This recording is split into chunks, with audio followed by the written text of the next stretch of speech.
മലയാള കവിത എന്നത് ഒരു പ്രത്യേക ഭൂപ്രദേശമാണെങ്കിൽ അവിടെ കാൽ നൂറ്റാണ്ടിലധികമായി അധികമാരും ചെന്ന് കയറിയിട്ടില്ലാത്ത വിചിത്രവും വ്യത്യസ്തവുമായ ഒരു സ്ഥലത്ത് ഒച്ചപ്പാടും ബഹളവും ഒന്നുമില്ലാതെ പ്രശസ്തിയുടെയും അകമ്പടി സേവക്കാരുടെയും വാദ്യമേളങ്ങളില്ലാതെ ഒരു കുരുവി ഒരു മരം എന്നൊക്കെ പറയാവുന്ന അത്രയും സാരള്യത്തോടെ എന്നാൽ അറിയുന്നവർക്ക് അനുഭവിച്ചറിയാനാകുന്ന ഗഹനതയുള്ള കവിതകളുടെ തലപ്പൊക്കത്തോടെ കഴിയുന്ന കവിയാണ് NG ഉണ്ണികൃഷ്ണൻ. കവിതയ്ക്കുള്ള 2022 കേരള സാഹിത്യ അക്കാദമി പുരസ്കാരം കടലാസ് വിദ്യ എന്ന കവിതാ സമാഹാരത്തിന് പ്രഖ്യാപിക്കപ്പെട്ടതിൻ്റെ പിറ്റേന്ന് പതിവ് പോലെ എറണാകുളം വടക്കൻ പറവൂരിലെ കൈതാരത്തെ വീട്ടിൽ നിന്ന് പ്രഭാത നടത്തത്തിന് മുണ്ടും മടക്കി കുത്തി നടക്കുന്നതിനിടെ അതുവരെയും ആരുടെയും കവിത വായിച്ചിട്ടില്ലാത്ത ഒരു ബേക്കറി കടക്കാരൻ അവാർഡ് ജേതാവിന് ലഡു നീട്ടിയതിനെ കിരീടം സിനിമയിൽ കിരിക്കാടൻ ജോസിനെ തോൽപ്പിച്ചതിന് ശേഷം ഗുണ്ടയുടെ പരിവേഷം വന്നു ചേർന്ന സേതുമാധവനെ കണ്ട് തിക്കുറിശിയുടെ കഥാപാത്രം കടയിലിരുന്ന് ഒരു ചായ കുടിച്ചിട്ട് പോകാം എന്ന് പറയുന്നത് പോലെയാണ് എന്ന നിസ്സംഗതയോടെ വിശേഷിപ്പിച്ച കവിയാണ് NG ഉണ്ണികൃഷ്ണൻ. NG ഉണ്ണികൃഷ്ണനിലെ ഇൻഷ്യലായ NGയെ ഒരു എൻജിൻ എന്ന് പറയാമെങ്കിൽ കവിതയുടെ ആത്മാവിൽ പരിപരുത്ത ഈണരഹിതമായ ഘർഷണമുള്ള ഒരു നാട്ടു സംഭാഷണത്തിൻ്റെ രൂപഘടന സൃഷ്ടിച്ച കവി എന്നും പറയാം. ഒറ്റ വാക്യത്തിൽ എളുപ്പത്തിൽ ഇന്നതിൻ്റെ കവിയാണ് ഇദ്ദേഹം എന്ന് വിശദീകരിക്കാൻ കഴിയാത്ത തരം കാവ്യ വ്യക്തിത്വമുള്ള സന്ദിഗ്ധമായ കാവ്യ വ്യക്തിത്വമുള്ള NG ഉണ്ണികൃഷ്ണനും അദ്ദേഹത്തിൻ്റെ കടലാസ് വിദ്യ എന്ന കവിതാ സമാഹാരവുമാണ് ഇന്ന് നമ്മോടൊപ്പം ഉള്ളത്. NG ഉണ്ണികൃഷ്ണൻ, സ്വാഗതം എന്ന് ഞാൻ പറയുമ്പോൾ ആ സ്വാഗതത്തിന് തിരിച്ച് സന്തോഷപൂർവ്വം നന്ദി എന്നൊക്കെ പറയുന്ന ഉപചാരങ്ങളിൽ അധികം വിശ്വസിക്കാത്ത ഒരു കവിയാണ്. പൊതുവെ NG ഉണ്ണികൃഷ്ണൻ്റെ കവിതകളെക്കുറിച്ച് പറഞ്ഞ് കേൾക്കുകയും അനുഭവിച്ചറിയുകയും ചെയ്തിട്ടുള്ളൊരു കാര്യമെന്ന് പറയുന്നത് ഈ കാണുന്ന നമ്മുടെ നാട്ടിലെ വഴിവക്കിലൊക്കെ കണ്ടുമുട്ടുമ്പോൾ കൈപിടിച്ച് നിന്നുകൊണ്ട് നാട്ടുവിശേഷങ്ങൾ പങ്കുവെക്കുന്ന ഒരു കൂട്ടുകാരനാണ് NG ഉണ്ണികൃഷ്ണൻ്റെ കവിത എന്ന് ഒറ്റ നോട്ടത്തിൽ തോന്നുമെന്നാണ് എനിക്ക് തോന്നുന്നത്. അനിത തമ്പിയാണ് അങ്ങനെ വിശേഷിപ്പിച്ചിട്ടുള്ളതെന്ന് തോന്നുന്നു. ആ രീതിയിലാണ് കവിതകൾ പൊതുവെ ഉള്ളത്. കടലാസ് വിദ്യ എന്ന ഏറ്റവും ഒടുവിലത്തെ ഈ കവിതാ പുസ്തകം കയ്യിലെടുത്ത് നിൽക്കുമ്പോഴും ആ രീതിയിൽ തന്നെയുള്ളൊരു തുടർച്ചയുണ്ട്. എന്നാൽ അതിൻ്റെ വിച്ഛേദം മനഃപൂർവ്വമായിട്ടല്ലാതെ നടത്തുന്നതും കാണുന്നുണ്ട്. എന്നെ സംബന്ധിച്ചിട്ട് ഒരു കുരുവി ഒരു മരം എന്ന 1989 ഇറങ്ങിയ കവിതാ പുസ്തകം അത് 89 മുൻപുള്ള കൗമാരക്കാരനായിരുന്ന 10ാം ക്ലാസ് പഠിച്ചിരുന്ന ഒരു NG ഉണ്ണികൃഷ്ണനിൽ നിന്ന് ഓർത്ത് പറഞ്ഞുകൊണ്ട് തുടങ്ങാമെന്ന് തോന്നുന്നു താങ്കൾക്ക്. ഞാന് 1989 ബനേഷ് പറഞ്ഞതുപോലെ എൻ്റെ ആദ്യ സമാഹാരം പ്രസിദ്ധീകരിക്കുന്നത്. അത് ഒരു കുരുവി ഒരു മരം, ബനേഷ് പറഞ്ഞതുപോലെ. അത് ഈ പറഞ്ഞ പോലെ 19 കവിതകളേ ഉള്ളൂ ആണ് പ്രസിദ്ധീകരിക്കുന്ന. അവർ കുറെ പുസ്തകങ്ങളൊക്കെ പ്രസിദ്ധീകരിച്ചിട്ടുണ്ട്. അപ്പൊ അത് സത്യത്തിൽ ഒരു തരത്തിലൊരു കുട്ടിക്കാലത്തിന്റെ കവിതയാണ്. കാരണം ഒരു മരത്തിൽ കുരുവി കൂട് കൂട്ടുന്നു, ഇങ്ങനെയൊക്കെയുള്ള സംഭവങ്ങളാണ് അതിനകത്ത്. അതിൽ വലിയ കാര്യങ്ങളൊന്നുമില്ല. എന്നാൽ അത് ഞാൻ എഴുതുന്നത് ഞാൻ എയർഫോഴ്സിലൊക്കെ പോയി വന്നതിന് ശേഷം ആയതുകൊണ്ട് അതിൽ ചില ഭൂപടങ്ങൾ വരയ്ക്കുന്നതിനെ കുറിച്ച് എന്ന രീതിയിലുള്ള ചില അത്യാവശ്യം രാഷ്ട്രീയ സ്വഭാവമുള്ള കവിതകളും അതിലുണ്ട്. അതിന്റെ പേര് തീർച്ചയായും ഒരു കുട്ടിക്കാലത്തെ കാണിക്കുന്നു. അത് ഞാൻ ഈ പറഞ്ഞ പോലെ ഒരു SLCക്ക് മുമ്പുള്ള പ്രായം തൊട്ട് കവിയാകാനാണ് ആഗ്രഹിച്ചിട്ടുള്ളത്. പക്ഷെ അത് അങ്ങനെ അതിലേക്ക് വരാൻ കഴിയാത്ത വിധത്തിൽ അങ്ങോട്ടും ഇങ്ങോട്ടും ചെതറിപ്പോയി 10-28 വയസ്സിലാണ് ഞാൻ പിന്നെ തിരിച്ച് ഏഴിക്കരയിലേക്ക് വരുന്നത്. അങ്ങനെയൊക്കെയാണ് ആ പുസ്തകം സംഭവിക്കുന്നത്. ആ 10-28 വയസ്സിൽ ഏഴിക്കരയിലേക്ക് തിരിച്ച് വരുന്നതിനിടയിൽ തന്നെ എഴുതപ്പെട്ടിട്ടുള്ള കവിതകൾ ആയിരിക്കുമല്ലോ പലതും. അത് പുസ്തക രൂപത്തിൽ 89 വരുന്നു എന്നേയുള്ളൂ. ആ സമയം എന്ന് പറയുന്നത് മലയാളത്തിലെ കവിതയെ സംബന്ധിച്ചിട്ട് ഇപ്പോൾ ആധുനികത എന്ന് പറയുന്ന ആഘോഷിക്കപ്പെട്ട ഒന്ന് വളരെ സൂക്ഷ്മമായി പതുക്കെ പിൻവാങ്ങുന്ന ഒരു ഘട്ടമാണ്. അതിനുശേഷമുള്ള പരിവർത്തനത്തിൻ്റെ ഒരു തല നടന്നുകൊണ്ടിരിക്കുന്നു. കേരളീയതയെക്കുറിച്ചിട്ടുള്ള സംഭാഷണങ്ങൾ വരുന്നു. നമ്മുടെ നാടിനെക്കുറിച്ച്, നമ്മുടെ നാട്ടിടവഴികളെക്കുറിച്ച്, ദേശത്തെക്കുറിച്ച് എഴുതുന്നതാണ് കവിത എന്നുള്ള അത് വ്യവസ്ഥാപിതമായിട്ട് വരുന്നതല്ല, ഒന്നിൻ്റെ വിച്ഛേദമായിട്ട് അങ്ങനെയുള്ള ചിന്താധാരകൾ വരുന്ന സമയത്താണ് NG ഉണ്ണികൃഷ്ണൻ മാഷിൻ്റെ ആദ്യത്തെ കവിതാ പുസ്തകം വരുന്നത്. അത് എഴുതുന്ന സമയത്തൊന്നും അങ്ങനെ ഇത് എന്തിൻ്റെ കവിതയാണ്, ഏത് പ്രസ്ഥാനത്തിൻ്റെ കവിതയാണ് എന്നൊന്നും ആലോചിക്കുന്ന വ്യക്തിത്വമല്ല എന്നറിയാം. പക്ഷെ അതിനുശേഷം എഴുതപ്പെട്ട് അത് പ്രസിദ്ധീകരിക്കപ്പെട്ട് ഒരു പുസ്തകമായിട്ട് എടുത്ത് വായിക്കുമ്പോൾ NG ഉണ്ണികൃഷ്ണൻ മാഷിന് സ്വയം തോന്നിയിട്ടുള്ളത് എന്തായിരുന്നു? ഞാൻ ഈ കവിത ആദ്യം കേൾക്കുന്നതാണ് എൻ്റെ എടുത്തു പറയാവുന്ന ഒരു കാവ്യാനുഭവം. അപ്പൊ കടമനിട്ട ഡൽഹിയിൽ വന്ന് കവിത വായിക്കുന്ന കാലത്ത് അത് 78-ലൊക്കെയാണെന്ന് എനിക്ക് തോന്നുന്നു. 78-ൽ ആണ്, അല്ലെങ്കിൽ 77-ൽ. അവിടെ നിന്ന് വായിക്കുമ്പോൾ ഈ കടമനിട്ടയെ അതിനകത്ത് പരിചയപ്പെടുത്തുവാനായി ഇറങ്ങിയ ഒരു നോട്ടീസിൽ അതിൽ യവത്തുഷങ്കോവിന്റെ കാര്യമൊക്കെ ഉണ്ടായിരുന്നു. യവത്തുഷങ്കോവിന്റെ കാര്യം. അപ്പൊ അങ്ങനെ ഞാനത് തപ്പിപ്പിടിച്ച് ഈ സിമാ ജംഗ്ഷൻ എന്ന് പറഞ്ഞ കവിതയൊക്കെ വായിച്ചു പുള്ളിയുടെ. അങ്ങനെ ഒരു പക്ഷേ കടമ്പനിട്ട കേട്ടത് തൊട്ടാണ് എൻ്റെ ഒരു പുതിയ കാവ്യാനുഭവം തുടങ്ങുന്നത്. അതുമായിട്ടാണ് ഞാൻ ഇങ്ങോട്ട് വരുന്നത്.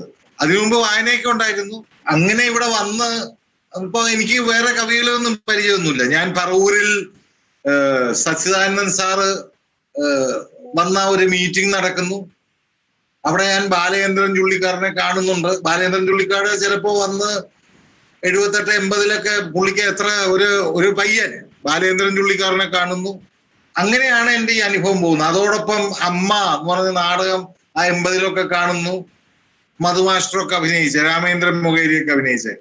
ഇങ്ങനെയൊക്കെയാണ് ഒരുപക്ഷെ എൻ്റെ ഒരു കാവ്യ ജീവിതം തുടങ്ങുന്നത്.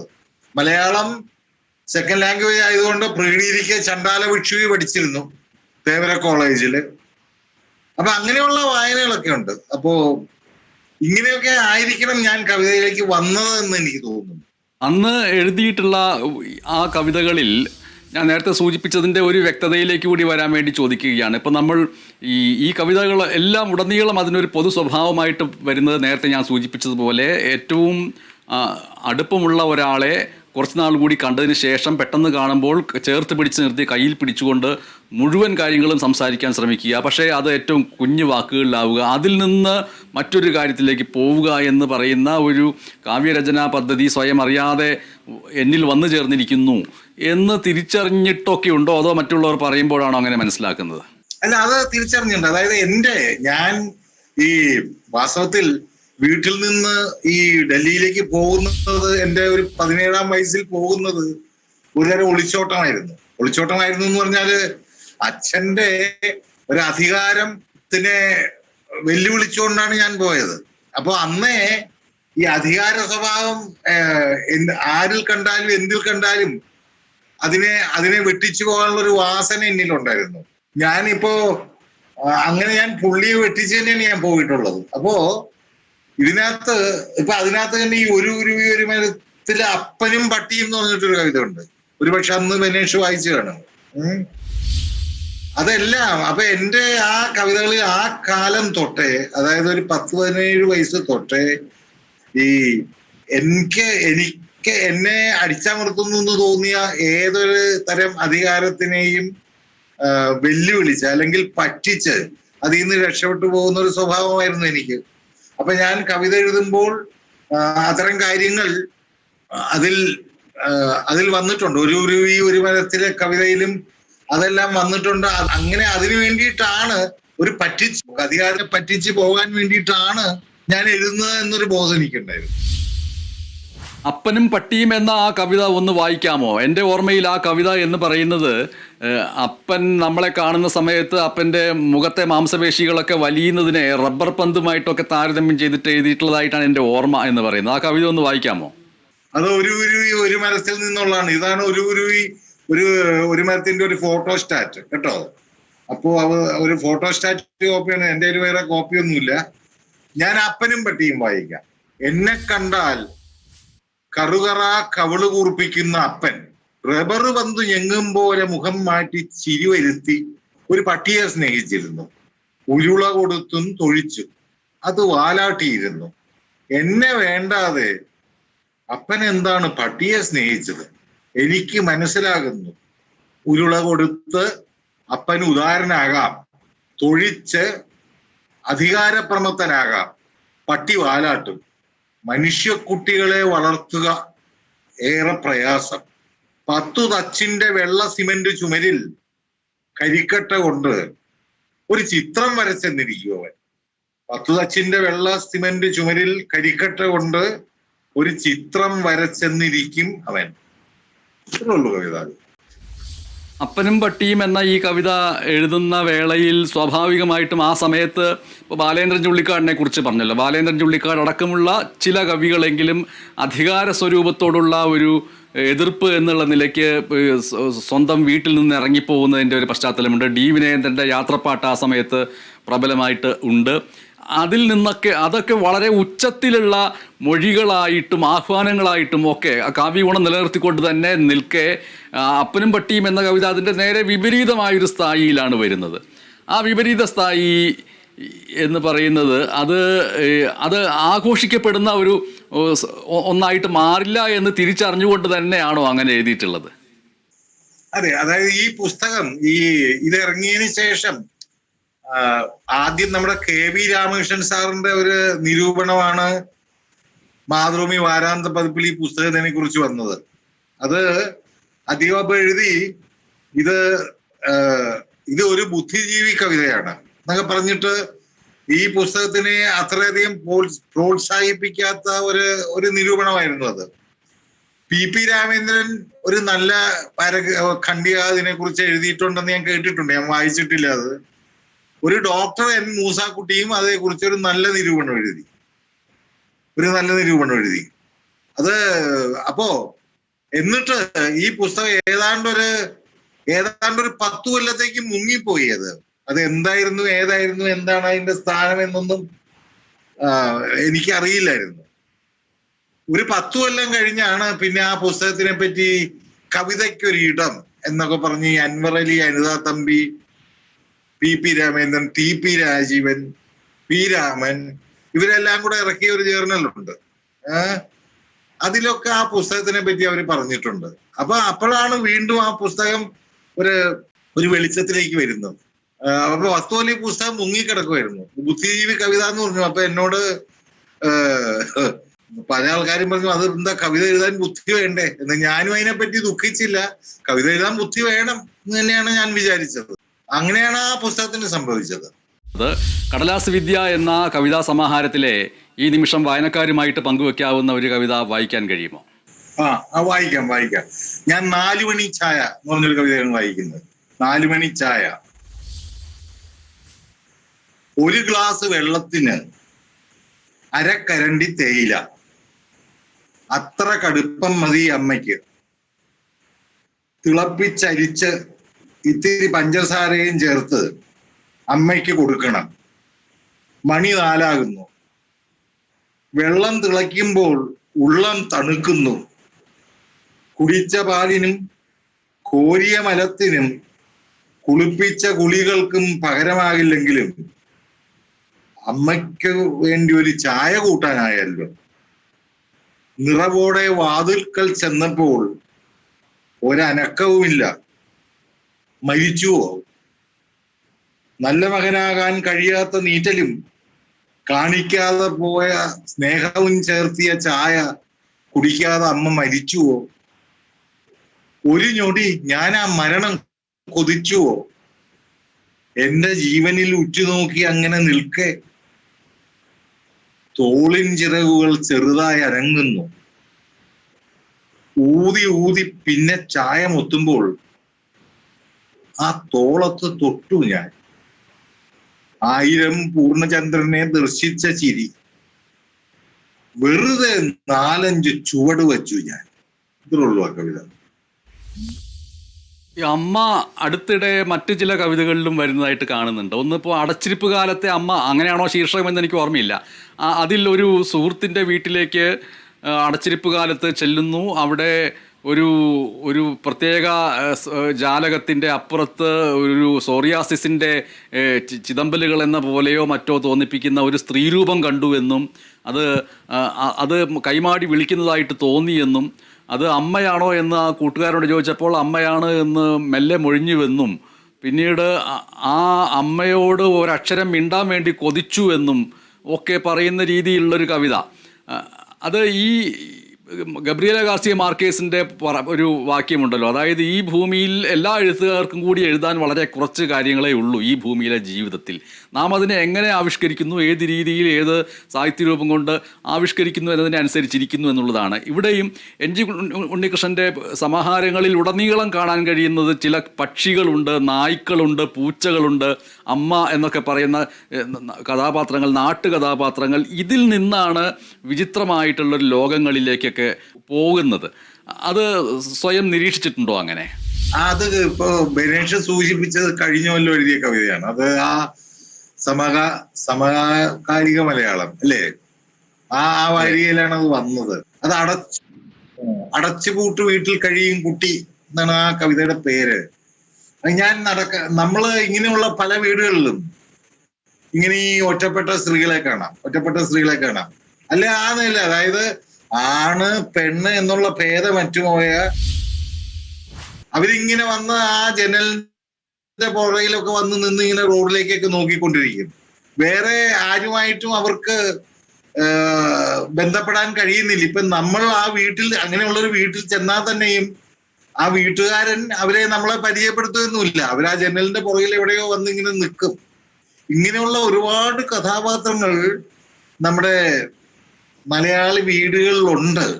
ഞാൻ നടക്കാൻ പോകുമ്പോൾ കാണുന്ന ഒരു സ്ത്രീയെ കുറിച്ചാണത്. എൻ്റെ എനിക്ക് പരിചയമുള്ള ഒരാളുടെ അമ്മയെ കുറിച്ചാണ് ആ കവിത. അതിലെ പ്രാധാന്യം ഇവർ കഴിയുന്ന ഒരു തടവാണത്. അതായത് ഞാനീ നമ്മുടെ ജോസ് ചിറമ്മൽ സംവിധാനം ചെയ്ത സാമുവൽ ബക്കറ്റിന്റെ ഒരു നാടകമുണ്ട്, കടശിക്കളി എന്നാണ് അതിന്റെ പേര്. കടശിക്കളി അതിലീ മകൻ, കസേരമേക്കിരിക്കുന്ന മകൻ അപ്പനെയും അമ്മയെയും പിന്നിലൊരു കൂടയിലാക്കി വച്ചിരിക്കുകയാണ്. അവർക്ക് സമയാസമയങ്ങളിൽ നമ്മൾ റൊട്ടി നീട്ടും, എനിക്ക് എന്റെ റൊട്ടി താ എന്നൊക്കെ പറഞ്ഞ് അവര് നിലവിളിക്കും, അത് കൊടുക്കും. അത് കഴിഞ്ഞാൽ ആ കൂടയിലേക്ക് തന്നെ അവര് താന്നു പോകും. ഇങ്ങനത്തെയൊക്കെ ഒരു നാടകമാണത്. ഈ ഒരു അവസ്ഥയൊക്കെ നമുക്ക് നമ്മുടെ ചുറ്റുപാടും ജീവിക്കുന്ന മനുഷ്യരിലും കാണാം. അതൊക്കെ എന്റെ ഉള്ളിൽ കിടന്നായിരിക്കണം ഇങ്ങനെ ഒരു കവിത എഴുതിച്ചത് കേട്ടോ. അതെ, ഈ വടക്കൻ പറവൂരിലെ ഏഴിക്കര എന്ന ജന്മദേശം, കൈതാരം, അവിടുത്തെ ഭൂപ്രകൃതി, നായ്ക്കൾ, പൂച്ചകൾ, കിളികൾ, ജീവജാലങ്ങൾ, മനുഷ്യർ, ഇതൊക്കെ കഥാപാത്രങ്ങളെ പോലെ തന്നെ ഒരുപക്ഷെ കവിതാപാത്രങ്ങളായിട്ടുണ്ട് മിക്കവാറും കവിതകളിലും. അപ്പോൾ കവിതയിൽ ഒരു പക്ഷേ സ്നേഹപൂർവ്വമുള്ളൊരു കാർക്കശ്യം ആണ് പൊതുവെ കവിതയിൽ കാണുന്നത്. അപ്പോൾ അതിൻ്റെ ആത്യന്തികമായ കാവ്യാനുഭവത്തിൽ ഒരു സ്നേഹത്തിൻ്റെ താരള്യവും ഒരു സർവ്വലൗകിക സ്നേഹത്തിൻ്റെ താരള്യവും ഒക്കെ അതിനകത്തുണ്ട് എങ്കിൽ തന്നെയും അതിൻ്റെ പ്രത്യക്ഷത്തിലൊരു കാർക്കശ്യം, ഈ കാർക്കശ്യത്തിലേക്ക് നയിക്കുന്ന ഭാഷയിലേക്ക്, പരിപരിപ്പുള്ളൊരു ഭാഷയിലേക്ക്, വേണ്ടാത്ത ഒന്നും അവിടെ ബാക്കി വയ്ക്കാതെ വേണ്ട പദം മാത്രം വെച്ച് ബാക്കിയെല്ലാം മാറ്റുന്ന ആ കാർക്കശ്യത്തിലേക്ക് എയർഫോഴ്സിലെ 10 വർഷത്തെ പട്ടാള ജീവിതം കൊണ്ടാണോ അതൊക്കെ അതിന് സഹായമായിട്ടുണ്ടോ? പ്രത്യേകിച്ചും ചില കവിതയിൽ ഇപ്പോൾ ഒരു KPSC സണ്ണി അരം എന്നൊരു പ്രയോഗം താങ്കളുടെ കവിതയിലുണ്ട്. അപ്പോൾ അരം എന്ന് പറയുന്നത് പരിപരുത്തതാണ്. അത് KPSC സണ്ണി അരം എന്ന് പറയുമ്പോൾ നടൻ KPSC സണ്ണിയുടെ മുഖത്തെ മുഖക്കുരുക്കളും വസൂരി വന്നതിൻ്റെ പാടുകളും വെച്ചുകൊണ്ട് ഒരു KPSC സണ്ണി അരം എന്നൊരു പ്രയോഗം, ഇങ്ങനെയൊക്കെയുള്ളത് വരുന്നത് എവിടെ നിന്നാണെന്നാണ് ചോദ്യം. ഈ സ്നേഹത്തിൽ എനിക്ക് വിശ്വാസം ഉണ്ടെങ്കിലും ഈ സ്നേഹം എന്ന പേരിൽ ഇങ്ങനെ നമ്മൾ കാണുന്ന ഒരുതരം തട്ടിപ്പുണ്ടല്ലോ. സ്നേഹം നമ്മൾ പൊതുവെ ഈ സാധാരണ ഒരു ജീവിതത്തിൽ കാണുന്നത് സ്നേഹം എന്ന പേരിലുള്ള ഒരു ഷോ ആണ്, ഒരുതരം തട്ടിപ്പാണത്. ഈ സ്നേഹം നമ്മള് ഈ പറഞ്ഞ പോലെ സ്നേഹം നമ്മൾ നടിക്കുമ്പോഴും അതിനകത്ത് 90% ഉള്ളൊരു തട്ടിപ്പ്, ഒരു ഷോയുടെ അംശം. ഞാൻ അതിന് ശരിക്ക് എതിര് തന്നെയാണ്. അപ്പോ പൊതുവെ നമ്മൾ അനുഭവിക്കാനിടയാവുന്ന സ്നേഹം, അതിനകത്തുള്ളൊരു അങ്ങനെ ഇങ്ങനെയുള്ളൊരു ഷോ, ഇതിനൊക്കെ ഞാൻ എതിര് തന്നെയാണ്. അതുകൊണ്ടാണ് എനിക്ക് കാർക്കശ്യം സത്യത്തിൽ വന്നു പോകുന്നത്. നമ്മുടെ ഈ ഇബ്സന്റെ ഒക്കെ ആ നാടകത്തിൽ ഞാനത് മനസ്സിലാവാൻ വേണ്ടിയിട്ടാണ് ഈ വേറെ കൃതികളുടെ ചില കാര്യങ്ങൾ പറയുന്നത്. അല്ല, മാഷ് തന്നെ സ്വയം നാടക പ്രവർത്തകനായിരുന്നല്ലോ, അമേച്ചൂർ നാടക പ്രവർത്തകനായിരുന്നു, സ്വന്തം നാടക സംഘവും ഉണ്ടായിരുന്നല്ലോ കുറച്ചു കാലമൊക്കെ. ഉണ്ടായിരുന്നു. ഒരു വാക്ക്, ഈ ഡോൾസ് ഹൗസിലെ ആ ഭാര്യയെ ഭർത്താവ് തേനെ മാങ്ങ ചക്കരക്കുടമേ എന്നൊക്കെ പറഞ്ഞാ വിളിക്കുന്നത്. അയാളുടെ ഒരു സ്നേഹം എന്ന നാട്യത്തിനെ പൊളിച്ചുകൊണ്ടാണ് ആ നായിക വാതിൽ അയാളുടെ മുഖത്ത് അടയ്ക്കുന്നത്. ഞാൻ പറഞ്ഞ പോലെ നമ്മൾ നമ്മുടെ ഈ സിവിൽ ജീവിതത്തിൽ പൊതുവെ നമുക്ക് സ്നേഹം എന്ന പേരിലുള്ള ഇത്തരം ഇടപാടുകൾ കാണാൻ പറ്റും. ഞാൻ അതിൽ വിശ്വസിക്കുന്നില്ല. അതുകൊണ്ടാണ് എനിക്ക് കാർക്കശ്യം വന്നു പോകുന്നത്. അതെ, ഇതിൽ ഈ പറയുന്ന രീതിയിലുള്ള പ്രത്യക്ഷത്തിൽ ശബ്ദമുഖരിതമാവാത്ത ഒരു സംയമത്തിൻ്റെ ഭാഷയിലൂടെ എഴുതപ്പെടുന്ന കവിതകൾക്കിടയിൽ അപൂർവമായിട്ട് മറ്റു ചില കവിതകൾ കൂടി വന്നിട്ടുള്ള സന്ദർഭങ്ങളുണ്ട് എൻ ജി ഉണ്ണികൃഷ്ണ മാഷിൽ നിന്ന്. പ്രത്യേകിച്ചും ഇപ്പോൾ കുതിരാൻ ഇറങ്ങി കുറേ ചെന്നതാണ്, ഒരു കുഞ്ചിരാമൻ തെറിച്ചു പൊന്തി, കുത്തുബ്ദീൻ അൻസാരിയുടെ അതേ തൊഴുകൈ, ഇരക്കുന്നവൻ്റെ കോമാളിക്കിറി, പൊടുന്നനെ അതിനെ കാണാതായി, അങ്ങനെയുള്ള ആ കവിതകളൊക്കെ ഉണ്ടാകുന്നൊരു സന്ദർഭവും ആ സമയത്ത് മനസ്സിൻ്റെ പ്രവർത്തനവും എന്താണ്? അത് ഞാൻ സത്യം പറഞ്ഞാൽ ഞാൻ ഈ കുതിര ഇറങ്ങി ചെന്നപ്പോൾ നടന്നൊരു കാര്യമാണ്. ഞങ്ങളുടെ വണ്ടിയുമേ അല്ല, അതിന്റെ മുമ്പിൽ പോയിരുന്ന ഒരു വണ്ടിയിൽ നിന്ന് ഇങ്ങനെ ഒരു കുരങ്ങം വന്ന് തട്ടി തെറിച്ച് ആ അപ്പുറത്തേക്ക് തെറിച്ചു പോകുന്നു. അപ്പൊ എന്റെ കൂടെ എന്റെ മകന്റെ കുഞ്ഞും ഉണ്ടായിരുന്നു, വർത്തമാനമൊക്കെ പറയാനുള്ള പ്രായമായ കുഞ്ഞു. അത് ചോദിച്ചു, ആ കുരങ്ങനെ എവിടെ എന്ന് ചോദിച്ചു. ഞാൻ പറഞ്ഞു, അത് ആ കാട്ടിലേക്ക് പോയി കുഞ്ഞെ എന്ന് ഞാൻ പറഞ്ഞു. അപ്പൊ അത് നമ്മളൊരു സാധാരണ മനുഷ്യൻ എന്നുള്ളതിലേക്ക് അത് ചത്തുപോയി കാണുമെന്നൊക്കെ എനിക്ക് കുറെ നേരത്തേക്ക് എനിക്കൊരു അലർട്ടുണ്ടായിരുന്നു. അപ്പൊ ഇവിടെ സംഭവിക്കുന്ന ഈ കാറിൽ നമ്മൾ പോകുന്ന ഒരു ഒടുക്കത്തെ സ്പീഡും നമ്മുടെ ജീവിതം, ഈ മനുഷ്യ ജീവിതം ഇങ്ങനെ ഇടിച്ചു കയറി ഇങ്ങനെ ടോപ്പ് ഗിയറിലേക്ക് ഇങ്ങനെ പോകുന്നു. അതിനിടയ്ക്ക് തെറിച്ചു പോകുന്ന ഈ ഒരു ജീവിതത്തിന്റെ തെറിച്ചു പോകുന്ന ജീവിതങ്ങളുണ്ടല്ലോ, അതിന്റെയൊക്കെ ഒരു അനുഭവമാണ് ആ കവിതയിൽ വന്നത്. എനിക്ക് ഈ അപ്പൊ ആ കുരങ്ങൻ പോയി എന്ന് പറഞ്ഞാലും എനിക്ക് ഒരേ ദുഃഖമാണ്. എനിക്കൊരു പത്രത്തിലേക്ക് ഒരു ഒരു കുളിക്കാനിറങ്ങിയപ്പോൾ ഒരു കുഞ്ഞു പോയി എന്നൊക്കെ പറയുന്ന പോലെ, അല്ലെങ്കിൽ ഏതാണ്ട് അത്രയും വരുന്നൊരു ദുഃഖം തന്നെയാണ് എനിക്ക്. അതാണ് ഞാൻ എഴുതിയത്. അപ്പൊ അത് വന്നപ്പോ നമുക്ക് കിട്ടിയ ഒരു സോഷ്യൽ കണക്ഷനാണ് ഈ അതിന്റെ ഒരു തൊഴുകൈ പോലെ. അതിങ്ങനെ തൊഴുകയൊന്നും കൃത്യമായിട്ടല്ലെങ്കിലും ഇങ്ങനെ ഒരു കൈ പിടിച്ച് പോകുന്ന പോലെ എനിക്ക് തോന്നി. അപ്പൊ എനിക്ക് ഉടനെയാണ് ആ അദ്ദേഹത്തിന്റെ കാര്യം ഓർമ്മ വന്നത്. അപ്പൊ അതങ്ങനെ കണക്ട് ചെയ്ത് എഴുതിയെന്നേ ഉള്ളൂ. അതിൽ ഈ നമ്മളുടെ ഒരു ഇത്തരം പേഴ്സണൽ അനുഭവങ്ങളും നമ്മുടെ സാമൂഹിക ജീവിതവും നമ്മുടെ ചുറ്റുപാടും കാണുന്ന കാര്യങ്ങളുമായിട്ട് എവിടെയെങ്കിലും ബന്ധപ്പെടണമല്ലോ. അപ്പോഴാണ് ആ പേഴ്സണൽ വളരെ വ്യക്തിപരമായ അനുഭവത്തിന്റെ ഒരു പരിധി അതിലൊക്കെ കടന്ന് ആ കവിത ഓർക്കാൻ കൊള്ളാവുന്നത് ഓർക്കേണ്ടതും ഒക്കെ ആയിത്തീരുന്നത്. അതുകൊണ്ടാണ് ആ കുത്തുബ്ദീൻ അൻസാരിയുടെ കാര്യമൊക്കെ അതിനകത്ത് പറഞ്ഞത്. മാഷിൻ്റെ കവിതയിലെ ഭാവുകത്വം എന്ന് പറയുന്ന ഒന്ന്, അതേപോലെ രൂപബോധം, ഒരു രൂപത്തിൻ്റെ ഒരു സ്ട്രക്ചർ, ഇത് മറ്റാരിലും ഇല്ലാത്ത തരത്തിൽ വ്യത്യസ്തമായിട്ടുള്ളൊരു രൂപബോധമുണ്ട്. നേരത്തെ അധികാരത്തോടുള്ള എതിർപ്പ് അച്ഛനെക്കുറിച്ച് സൂചിപ്പിച്ചുകൊണ്ടും അത് മൊത്തത്തിൽ നമ്മുടെ സാമൂഹ്യ വ്യവസ്ഥയിലെ അധികാരത്തെക്കുറിച്ചൊക്കെ സൂചിപ്പിക്കുകയുണ്ടായി. അങ്ങനെ ഒരു അംഗീകരിക്കപ്പെടുന്ന ഒരു പാറ്റേൺ എന്ന് പറയുന്നത്, ഇപ്പോൾ നമ്മൾ കവിതയുടെ എഴുത്തിൽ നമ്മളൊരു വ്യത്യസ്തമായ ശൈലി കൊണ്ടുവന്നു, രൂപബോധം കൊണ്ടുവന്നു. ഇതാണ് എൻ്റെ രൂപബോധം, ഇതാണ് എൻ്റെ ശൈലി എന്ന് നമ്മൾ നിശ്ചയിക്കപ്പെടുന്നിടത്ത് അധികാരത്തിൻ്റെ ഒരു പാറ്റേൺ നിശ്ചയിക്കുകയാണ്. അതുകൊണ്ട് തന്നെ ആ ഒരു ശൈലിയെ തകർത്തുകൊണ്ട് മറ്റ് ശൈലികളിലേക്കൊക്കെ മാറാനുള്ള ബോധപൂർവമല്ലാത്ത സ്വാഭാവിക ശ്രമങ്ങൾ താങ്കളുടെ ഉള്ളിൽ സംഭവിച്ചിട്ടുണ്ട് എന്നാണ് ഞാൻ മനസ്സിലാക്കുന്നത്. ഇപ്പോൾ അതേക്കുറിച്ച് പ്രതികരിക്കണമെന്നില്ല, കവിത തയ്യാറായിട്ടുണ്ടെങ്കിൽ അത് വായിച്ചോളൂ. ഇതും ഒരുതരം ഈ കില്ലിങ്ങിനെ കുറിച്ച് തന്നെയാണ്. ഒരുതരം നമ്മൾ നമ്മുടെ ജീവിതം നടത്തിക്കൊണ്ടു പോകുന്നതിനിടയിൽ സംഭവിക്കുന്ന മറ്റ് ജീവനാശങ്ങളെ കുറിച്ചാണ്. പുഴുവിനെ കാണൽ. ഏറെ വർഷങ്ങൾ കൂടി ഇന്ന് ദൈവത്തിന് എണ്ണ കൊണ്ടുപോകുന്ന പുഴുവിനെ കണ്ടു. ഹൈവേയോട് ചേരുന്ന ഞങ്ങളുടെ ഇടർ റോഡ് മുറിച്ചു കിടക്കുന്നു. നന്നായി കാണാൻ കഴിഞ്ഞില്ല. ഒരു മിന്നായം. 4-ാം ഗിയറിലായിരുന്നു ഞാൻ. പുഴുക്കൾ നിലവിളിക്കുമോ അറിഞ്ഞുകൂടാ, ഒന്നും കേട്ടില്ല. 2, പച്ചജ്വാല പോലത്തെ ഇലയിൽ ഒരു പുഴു. സൂക്ഷിച്ചു നോക്കണം, അതിനും പച്ച നിറമാണ്. ഞാൻ തന്നെ ഉണ്ടാക്കിയതല്ലേ അതിനെയും. പാവല് നട്ടോണ്ടല്ലേ അതിന് തിന്നാൻ പതുപതുത്ത ഇല വേണം, കൃഷിക്കാരൻ പറഞ്ഞു.